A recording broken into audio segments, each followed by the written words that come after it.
The food your great-grandparents grew in their backyards fed entire families through the Depression, through 2 world wars, through droughts that cracked the earth.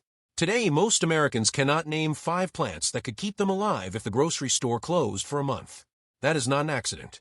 Somewhere between the invention of the supermarket and the rise of frozen dinners, we traded 10,000 years of food wisdom for a rewards card and a 2-day delivery window. We outsourced the knowledge that kept human beings alive, and we did it so quietly that most of us never even noticed it was gone. This video is about taking it back. Before we go any further, stick around for number 17. There is a crop so productive, so misunderstood, and so deliberately pushed out of American agriculture that what you hear might genuinely make you angry.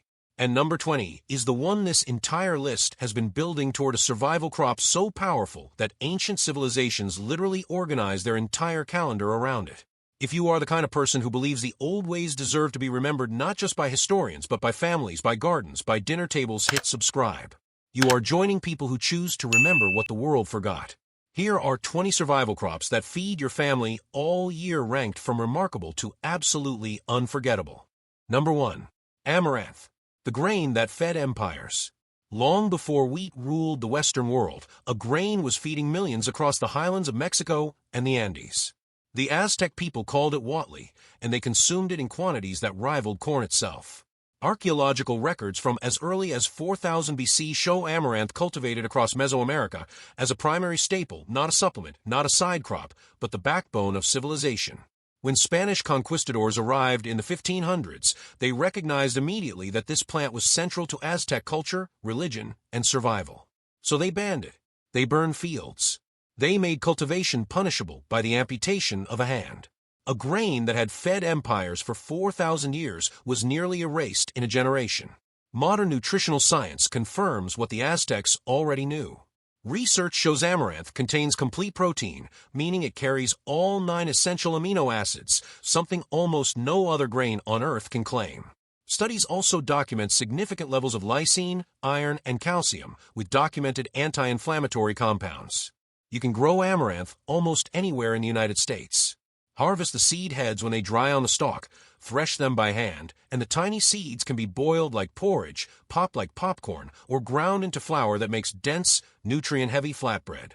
No major warnings here. Amaranth is safe for most people and thrives on neglect. It is drought-tolerant, pest-resistant, and produces food from both its leaves and seeds. We spent centuries trying to erase this grain from the earth. It outlasted every empire that tried. Number 2. Dried beans. The original survival food. Every culture that survived long enough to build something left behind a record of dried beans. The Hopi of the American Southwest were cultivating Anasazi beans before 130 AD. The Romans carried lentils on military campaigns. In West Africa, black-eyed peas were a currency of survival long before they were a New Year's tradition. What happened to beans is not that they were suppressed, it is that they were quietly downgraded. The rise of meat as a status symbol in post-war American culture turned legumes into poverty food. Something your grandparents ate because they had no choice became something you avoided because you thought you had moved past it. Nutritional research is unambiguous. Dried beans deliver sustained complex carbohydrates, significant plant protein, and soluble fiber that studies link to blood sugar regulation and cardiovascular health. A single pound of dried beans, costing less than $2, provides roughly 10 servings of complete nourishment when paired with a grain. Store dried beans in airtight containers away from light and moisture. They keep for 25 years or longer without refrigeration. To use them, soak overnight, drain, boil until tender. Add salt only after cooking, adding it earlier toughens the skins. One genuine caution: raw kidney beans contain phytohemagglutinin, a toxin that causes severe gastrointestinal illness. Always boil kidney beans for at least 10 minutes before consuming them. Never eat them raw or undercooked. Your grandmother kept a pot of beans on the stove every single week. She knew something your grocery cart has forgotten. Number 3. Sweet potato. The famine fighter. The sweet potato has one of the most remarkable survival records of any food crop in human history. In China during the Ming Dynasty, a government official named Chen Jinlong smuggled sweet potato cuttings out of the Philippines in the 1590s at personal risk because he recognized that this crop could end famine. He was right. The sweet potato spread across China and is credited by historians with enabling one of the largest population expansions in human history. Industrial agriculture did not erase the sweet potato, it just repackaged it. Stripped of its skin, loaded with brown sugar, topped with marshmallows. What was once the most reliable calorie source in the developing world became a Thanksgiving side dish. Research confirms the sweet potato is one of the most nutritionally complete foods that can be grown in a home garden. Studies document high levels of beta-carotene, vitamin C, potassium, and manganese. The purple varieties contain anthocyanins with documented antioxidant activity. One medium sweet potato provides more than a full day's requirement of vitamin A. Plant slips rooted cuttings from existing tubers in warm soil after the last frost. They need almost no attention once established. A single 10-foot row can produce 40 to 60 pounds of food. No major toxicity concerns with sweet potatoes. The leaves are also edible and were historically consumed as greens across much of Asia and Africa. A Chinese official risked his life to bring this crop home. It fed hundreds of millions of people. It will grow in your backyard this summer. Number 4. Winter squash. The stored sunlight. The Haudenosaunee Confederacy, the Iroquois nations of the northeastern United States, built their entire agricultural system around 3 crops they called the Three Sisters: corn, beans, and squash. Of the 3, winter squash was the one that carried them through the coldest months. Varieties like Hubbard squash and blue Hubbard were cultivated in the Great Lakes region for at least 1,000 years before European arrival. What erased squash from the modern American survival diet was not science, it was the refrigerator. Once you could preserve food electrically, there was no longer any urgency to grow things that stored themselves. The knowledge of how to select, cure, and store winter squash for 6 months at room temperature quietly faded from one generation to the next. Nutrition research confirms winter squash earns its place on any survival list. Studies document high beta-carotene content, significant vitamin C, potassium, and B vitamins. The seeds are rich in zinc and magnesium. A single cured Hubbard squash stores edibly at room temperature for up to 6 months without refrigeration. After harvest, cure your squash by leaving it in warm, dry air for 2 weeks. The skin hardens into a natural preservative shell. Store at 50 to 60 degrees a cool basement, a root cellar, a garage in mild climates. No significant toxicity concerns. Wild or ornamental squash varieties are a different matter. Some contain compounds called cucurbitacins that cause severe gastrointestinal distress. Always confirm you are growing edible varieties. This plant stored sunlight in its flesh all summer long, then fed entire families through winter. That is not a vegetable. That is engineering. Number 5. Kale. The medieval staple we almost lost twice. Before the 21st century superfood craze made kale trendy and expensive, it was peasant food.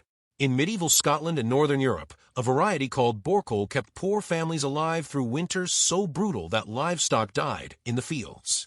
Scottish crofters grew it so universally that the kitchen garden itself was sometimes called the kale yard. Kale fell from prominence not once, but twice. First, it was displaced by potatoes across northern Europe in the 1700s as a cheaper, higher-yield crop. Then in America, it became associated with health culture in a way that made it feel inaccessible to the people who had always depended on it, the working poor, who could least afford to lose it. Modern research has done kale no favors in terms of humility. The data is genuinely remarkable. Studies confirm exceptionally high concentrations of vitamins K, A, and C, along with glucosinolates that research links to cellular protection. 1 cup of cooked kale delivers more calcium than a cup of milk. Kale is one of the easiest crops to grow in the United States, thriving in cool weather and surviving light frost. Direct sow seeds in late summer for a fall and winter harvest.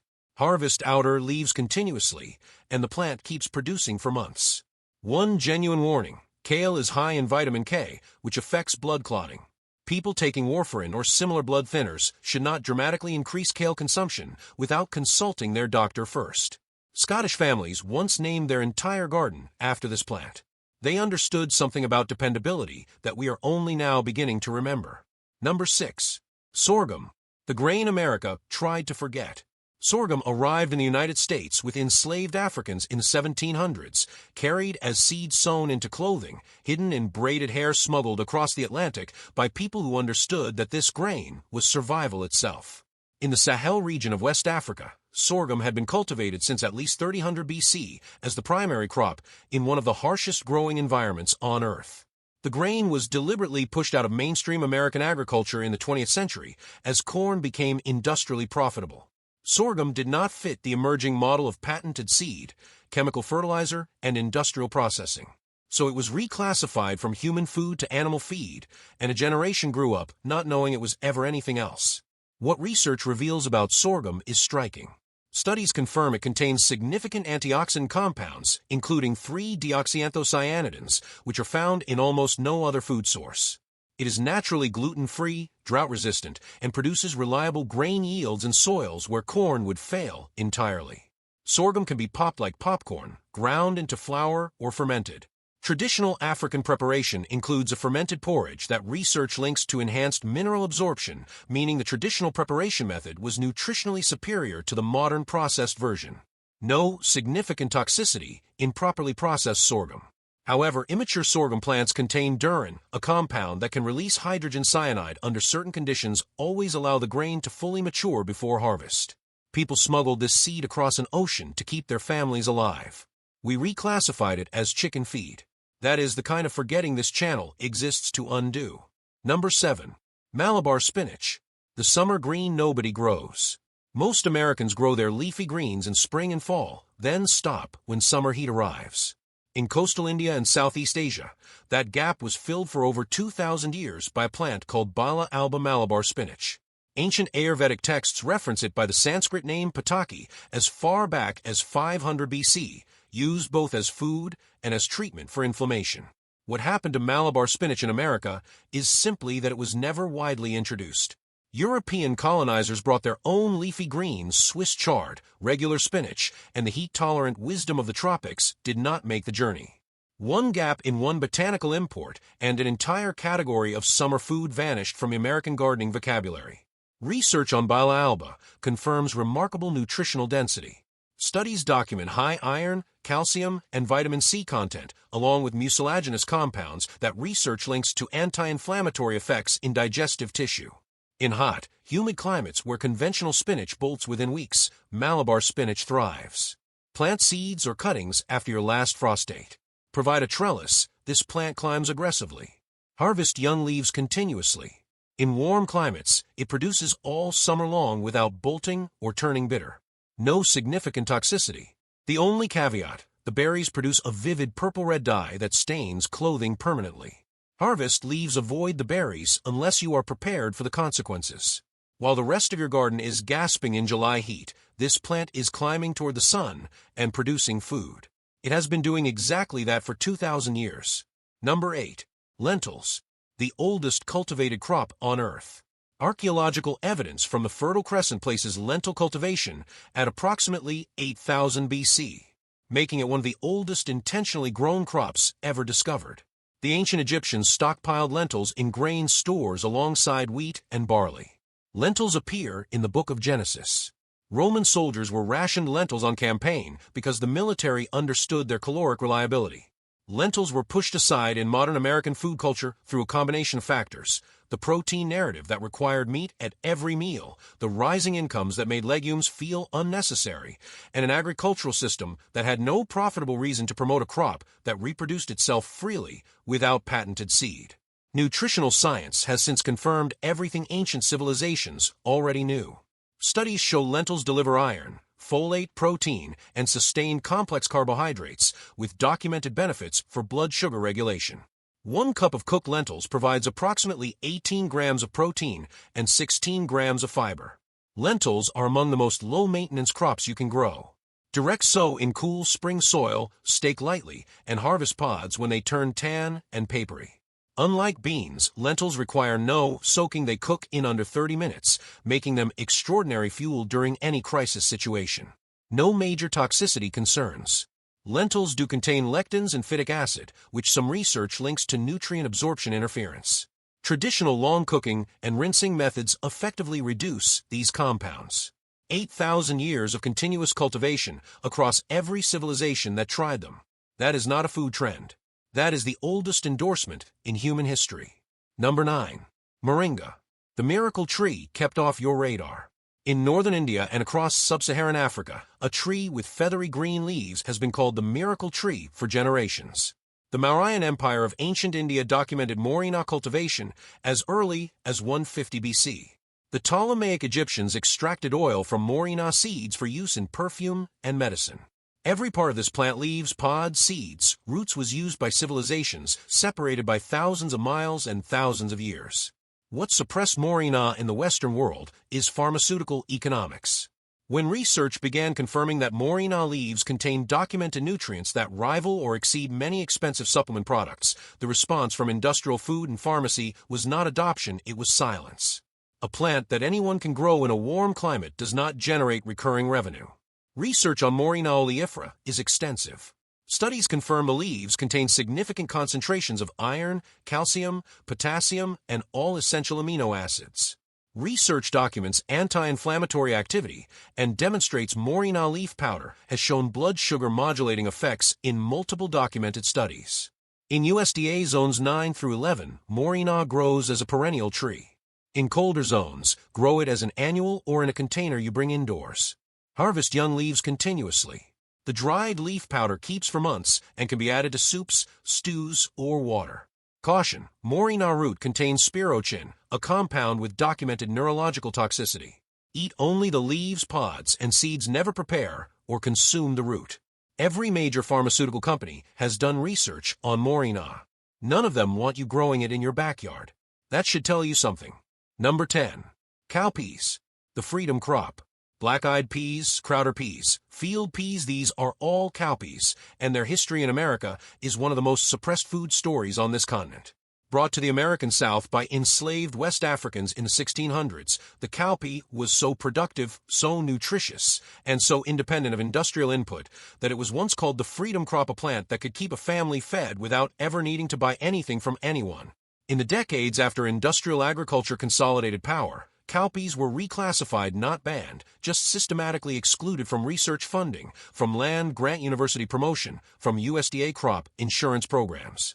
The message, delivered quietly through agricultural policy, was clear: grow corn, grow soybeans, grow what the system profits from.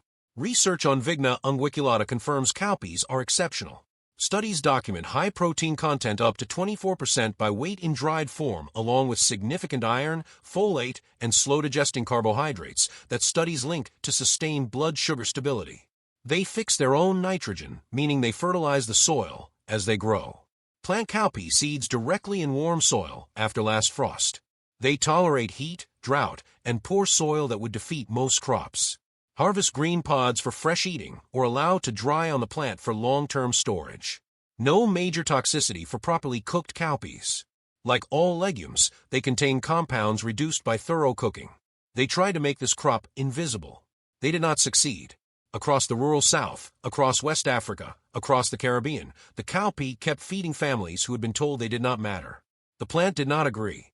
Number 11. Jerusalem artichoke, the Native American survival tuber. Is not from Jerusalem. It is not an artichoke. The Jerusalem artichoke, Helianthus tuberosus, is a sunflower native to North America and was one of the most important food crops of indigenous nations across the eastern half of this continent before European contact. The Algonquian and Lakota peoples had cultivated and traded these tubers for centuries, and early European explorers described fields of them stretching for miles in the 1600s. What happened to the Jerusalem artichoke in modern America is straightforward displacement. Europeans introduced the potato, which was already familiar to other Europeans, and the native tuber was abandoned for something more culturally comfortable. A food that could have remained a staple of American agriculture was treated as a curiosity and forgotten within a few generations. Research on Helianthus tuberosus reveals something that makes it genuinely extraordinary for survival food production. The tubers are exceptionally high in inulin, a prebiotic fiber that research links to gut microbiome health. Studies also document that inulin does not raise blood glucose the way starch does, making these tubers potentially valuable for people managing blood sugar. Plant tubers in early spring in any well-drained soil. They will come back year after year without any effort, spreading into a permanent food source that produces even in neglect. Here is the warning. The inulin in Jerusalem artichokes is fermented by gut bacteria, producing significant intestinal gas in people unaccustomed to eating them. Introduce them slowly. They earned the nickname sunchokes, and a less printable nickname for exactly this reason. European explorers found fields of these stretching for miles across America. We let the knowledge of them die. They are still growing wild. They were waiting for us to remember. Number 12. Taro, the crop that built Pacific civilizations. The Polynesian voyagers who navigated the open Pacific, crossing thousands of miles of open ocean in outrigger canoes to settle Hawaii, Fiji, and Samoa, did not make those journeys without a plan for food. They brought taro. Colocasia esculenta had been cultivated across Southeast Asia since at least 5000 BC, and the Hawaiians elevated it to the center of their spiritual and agricultural life. The Hawaiian word kalotaro is the same word used for the first human being in Hawaiian creation tradition. What displaced taro from the American food system was a combination of unfamiliarity and agricultural politics. It did not look like food Americans recognized. The processing required to neutralize its natural irritants was not part of anyone's cookbook, so it was classified as ethnic food, shelved next to unfamiliarity, and quietly ignored by an agricultural system that had no category for it. Research on Colocasia esculenta confirms impressive nutritional credentials. Studies document high carbohydrate content with a lower glycemic index than white potato, along with significant potassium, magnesium, and vitamin E. The mucilaginous compounds in taro have been studied for potential digestive benefits. Taro grows in wet or moist conditions where little else thrives. Plant corms and spring in zones 8 through 11, or grow as an annual in cooler climates. The leaves are also edible when thoroughly cooked. Critical warning: raw taro contains calcium oxalate crystals that cause intense oral and skin irritation. Never consume raw taro. Always cook thoroughly. Boiling, roasting, or steaming for at least 20 minutes neutralizes the irritants. Wear gloves when handling large quantities. Pacific voyagers crossed thousands of miles of open ocean and carried this plant with them. They understood that survival was not about what was convenient, it was about what was reliable. Number 13. Quinoa, the gold the Spanish couldn't destroy. The Inca called it chizilla mama, mother grain. Quinoa had been cultivated in the Andean highlands of Peru and Bolivia since approximately 3000 to 4000 BC, growing at altitudes above 12,000 feet where virtually nothing else would survive. It was so central to Inca civilization that the emperor himself planted the first seeds of each season using a golden digging stick in a ceremonial ritual. When Spanish conquistadors arrived, they banned quinoa cultivation alongside amaranth, recognizing that controlling food was the fastest way to control people. They forced conversion to European crops. For nearly 4 centuries, quinoa survived only because Andean communities continued growing it in secret on terraces so high and remote that the Spanish never fully reached them. Modern nutritional research has confirmed what the Inca emperors already understood with certainty. Studies show quinoa is one of the very few plant foods containing complete protein with all essential amino acids. Research documents high iron, magnesium, phosphorus, and manganese, along with flavonoids that studies link to antioxidant activity. Quinoa grows well in cool, dry climates across the American West and Upper Midwest. Direct sow seeds in cool spring soil. The seed heads need to be rinsed before eating. They contain saponins, a natural coating with a bitter, soapy taste. That rinse is not optional, it is the warning. Consuming quinoa without rinsing off saponins causes significant gastric irritation. Always rinse thoroughly until the water runs clear. The Spanish burned the fields. Burned them, and it still survived. Some foods refuse to disappear no matter what civilizations do to them. Number 14. Purslane, the weed you have been killing. There is a plant growing in the cracks of sidewalks across America right now. Is growing in your garden between your tomatoes. You have almost certainly pulled it up and thrown it away. The ancient Greeks called it andract and consumed it as both food and medicine.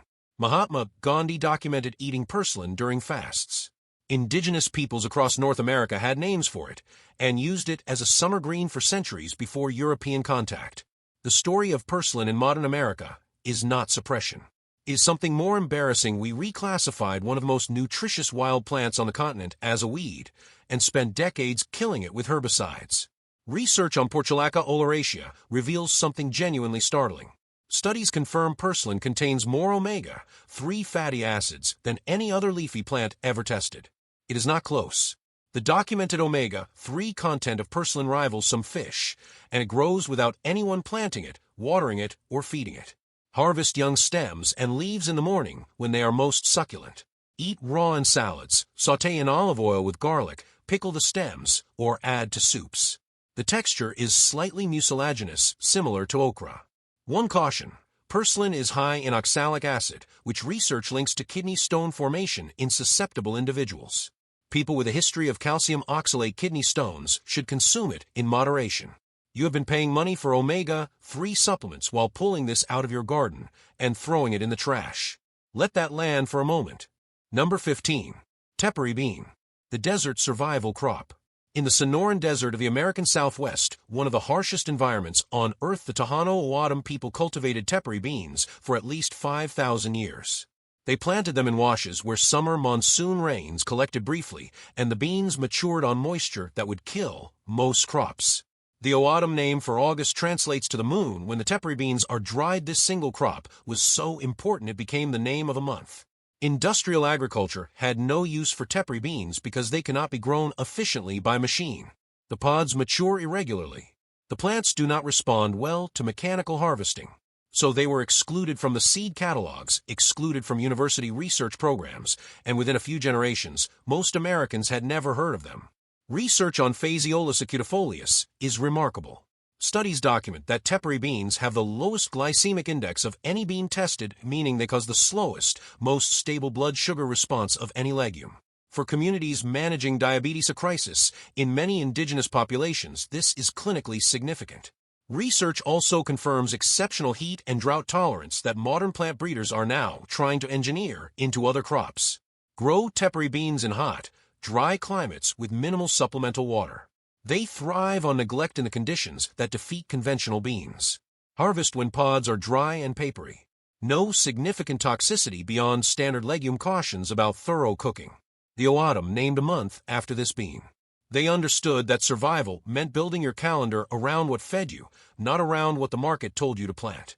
Let me stop the list for just a moment. If you have been paying attention, you have started to notice something. Bean after bean. Green after green. Grain after grain. Crops that fed millions, crops with thousands of years of documentation, quietly reclassified, excluded, forgotten. Not by accident. Not because something better replaced them, but because they did not fit a system built on dependency. That pattern is not a coincidence. And I think you already knew that before you clicked on this video. Tell me in the comments which crop on this list shocked you the most and why. I read every single one. Every comment you leave is a data point that says, some of us are still paying attention. Back to the list. And we are not slowing down. Number 16. Perennial wheat. The crop that grows back every year.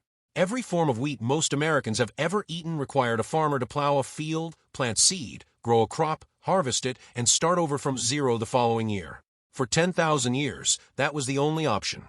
But across the grasslands of Central Asia, the region where wheat originated, wild relatives of wheat were perennial, meaning they returned from their roots every spring without replanting. Plant breeders deliberately bred that perennial trait out of domesticated wheat in favor of higher annual yields.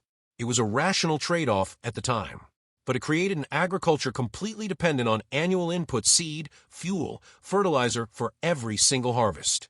Research programs at the Land Institute in Kansas have spent decades developing perennial wheat varieties. Published studies document that perennial grain crops significantly reduce soil erosion, improve water retention, and reduce fertilizer requirements. The roots of perennial wheat grow 10 feet deep, accessing water and nutrients that annual wheat never reaches. Perennial wheat varieties are not yet widely available at commercial seed suppliers, but experimental varieties are accessible through seed-saving networks and agricultural research programs. Home gardeners can participate in citizen science programs studying their development. No toxicity concerns unique to perennial varieties. The grain is identical nutritionally to conventional wheat. We bred the roots out of wheat so we could sell you seed every year. The grass that covered the American prairie for 10,000 years never needed to be replanted once. We knew this. We chose otherwise. Number 17. Hemp. The crop that was federally required, then federally banned. In 1619, the Virginia colony passed a law requiring every farmer to grow hemp. Not encouraging, requiring. Hemp was used for rope, cloth, paper, and seed oil for cooking and lighting. George Washington grew hemp at Mount Vernon. Thomas Jefferson grew it at Monticello. The United States government printed its own wartime poster during World War II urging farmers to grow hemp for the war effort under the slogan "Hemp for Victory." Then in 1970, the Controlled Substances Act classified hemp identical in appearance to marijuana, but containing almost no psychoactive compounds as a Schedule I controlled substance alongside heroin. A crop that had been federally required 350 years earlier was made federally illegal. The 2018 Farm Bill re-legalized industrial hemp, but the knowledge of how to grow and process it had largely vanished from American family farms. Research on hemp seeds specifically distinct from CBD or other extracts documents a nutritional profile that researchers describe as nearly ideal. Studies confirm hemp seeds contain complete protein, significant omega-3 and omega-6 fatty acids in a ratio that research links to cardiovascular health, and gamma-linolenic acid found in very few other food sources. Hemp seeds can now be legally grown across most of the United States under the 2018 Farm Bill, though licensing requirements vary by state. The seeds can be eaten raw, pressed for oil, or ground into hemp seed flour. Critical legal note: hemp varieties must contain less than 0.3% THC to be legal under federal law. Growing unapproved varieties is a federal crime. Verify your seeds are certified compliant before planting. They made it federally required. Then they made it federally illegal. Same plant, same seed. The question of why that happened is one you should spend some time thinking about. Number 18. Stinging nettle. The most nutritious weed in North America. Stinging nettle Urtica dioica has been consumed across Europe and Asia for at least 2,000 years. Iron Age settlements in Britain show evidence of nettle cultivation. Medieval European peasants ate nettle soup from March through May when other greens had not yet emerged, calling that period nettle season. In Scotland, young nettles were harvested alongside kale as a primary spring food source. What removed nettles from the American food vocabulary was a combination of immigration pattern and plant reputation. European settlers who knew nettle as food brought the plant accidentally, but not the culinary tradition. Over 2 or 3 generations, the edible knowledge was lost while the stinging reputation remained. Today, most Americans know nettles only as the plant that ruins a walk through tall grass. Research on Urtica dioica confirms extraordinary nutritional density. Studies document very high iron content, higher by weight than many meats, along with significant calcium, magnesium, and vitamins K and C. Research has also examined anti-inflammatory compounds in nettle leaf, with multiple studies documenting effects on inflammatory markers. Harvest young spring shoots before the plant flowers using thick gloves. Blanching or steaming for 30 seconds eliminates the sting entirely. Use exactly as you would use spinach in soups, sautéed with butter and garlic, blended into sauces. Caution: never consume raw nettles. The formic acid in the stinging hairs causes significant irritation to mouth and digestive tissue. Always heat process before eating. Also avoid harvesting near roadsides where accumulation of heavy metals from vehicle exhaust may occur. Medieval peasants ate this through the Hungry Gap every spring for 2,000 years. We walk through it and curse it. The peasants were not the ones who were wrong. Number 19. Cassava. The billion-person crop America ignored. Cassava feeds more than 800 million people worldwide. Is the third largest source of carbohydrates in the tropics after rice and corn. Indigenous peoples of the Amazon basin were cultivating Manihot esculenta as far back as 10,000 years ago, making it one of the oldest cultivated crops in the Western Hemisphere. It survived colonization, disease, displacement, and climate hardship that destroyed virtually every other crop it was grown alongside. American agriculture ignored cassava because it did not fit the northern climate model.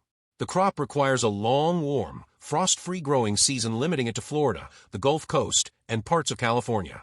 When the industrial agricultural complex decided which crops to invest in, it invested in what grew at scale in the Corn Belt. Cassava was left to the rest of the world. Research on cassava confirms why 800 million people depend on it. Studies document high caloric density, significant potassium, and complete carbohydrate availability even in poor, degraded soils where corn and wheat would fail entirely. Cassava grows on land that has been farmed out, land that can no longer support conventional crops. In warm climates, plant stem cuttings in spring. The roots are ready to harvest in 8 to 18 months, depending on variety. This is the most critical warning on this entire list. Raw cassava contains cyanogenic glycosides, compounds that metabolize into hydrogen cyanide in the body. Bitter cassava varieties can be acutely toxic and have caused documented mass poisoning events. Always use sweet cassava varieties for home growing. Always peel. Always cook thoroughly. Never eat raw cassava, under any circumstances. 800 million people eat this every day. The system that feeds America decided it did not matter. 800 million people did not get that memo. Number 20. Corn, the living calendar of human civilization. Everything on this list has been building to this. Not because corn is unknown, you know corn. You eat it, you drive on it, you drink it in every processed beverage on a grocery store shelf. But you do not know the corn your great-grandparents knew, and what was done to it in the last 70 years is perhaps the most dramatic act of agricultural erasure in human history. The Maya organized their entire civilization around maize. The Popol Vuh, the Maya creation text, states that human beings were made from corn. Mesoamerican agricultural records dating back to 700 BC document the systematic domestication of teosinte, the wild ancestor of modern corn, into one of the most productive food crops in human history. By the time European colonizers arrived, hundreds of named varieties of corn existed across the Americas: blue corn, red corn, black corn, flour corn, flint corn, popcorn, sweet corn, each adapted to specific climates, soil types, and culinary traditions. Today, 92% of the corn planted in the United States is genetically modified. 99% is a single industrial variety yellow dent corn number 2, grown not for human food, but for ethanol, animal feed, and high fructose corn syrup. The hundreds of heirloom varieties that indigenous peoples spent 9,000 years developing are now held in seed banks, not in fields. We traded 9,000 years of diversity for one profitable monoculture. Research on heirloom corn varieties documents dramatically different nutritional profiles than industrial yellow dent corn. Blue corn contains anthocyanins with documented antioxidant activity. Studies on traditional nixtamalization, the ancient process of treating corn with lime water, show it releases niacin and amino acids that are nutritionally unavailable in untreated corn. The Maya ate corn this way for millennia. The industrial system removed this step.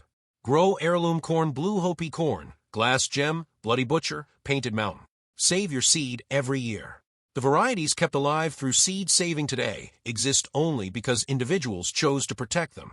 No toxicity in properly prepared corn. The warning is cultural. The dependency created by a food system built on a single patented annual monoculture is itself a form of danger. The Maya made their calendar around this plant. They made their creation story about this plant. For 9,000 years, human beings and corn grew together into something neither could have become alone.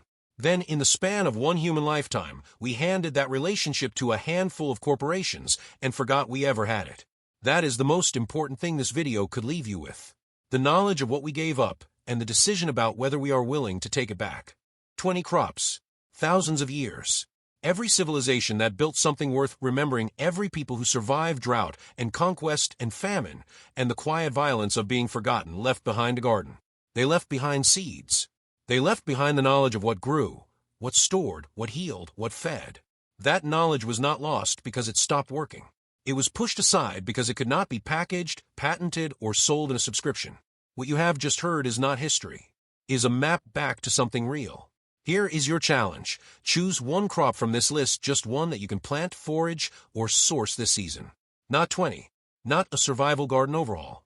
One plant, one relationship, one step back toward the knowledge your grandparents carried and forgot to pass down. That is how it starts.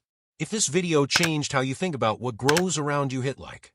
It takes 2 seconds, and it tells the algorithm that this kind of knowledge matters. And tell me in the comments, are you starting with a grain or a green? Drop your answer below. Every comment you leave is a record that someone, somewhere, chose to remember. If you believe this knowledge deserves to survive, subscribe. You are not clicking a button. You are joining a community of people who refuse to let the old ways disappear. The seeds your great-grandparents saved are still alive somewhere, waiting for someone who remembers why they matter.